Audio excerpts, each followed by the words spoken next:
আসসালামু আলাইকুম। জুম্মা মোবারক। আজকে দুপুরে লাঞ্চের জন্য গিয়েছিলাম জেস টাওয়ারের ক্যাফে ডেলাইটে। সেখানে অর্ডার করি বাসমতি কাচ্চি। কাচ্চির আলুটা আমার কাছে খুবই পছন্দের, সব সময় আলুটা খুব সুন্দরভাবে সেদ্ধ হয়েছিল। তারপরে তাদের যে রাইসটা সেটা খুবই সুন্দর ঝরঝরে ছিল। তারপরে তাদের যে মাংসের সাইজটা খুবই সুন্দর ছিল, বেশ বড় ছিল এবং মাংসর স্বাদ খুবই সুন্দর ছিল।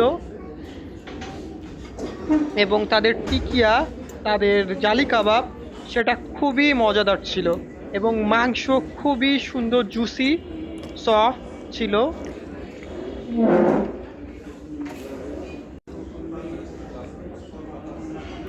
এবং স্বাদ, গন্ধ খুবই সুন্দর ছিল। ধন্যবাদ।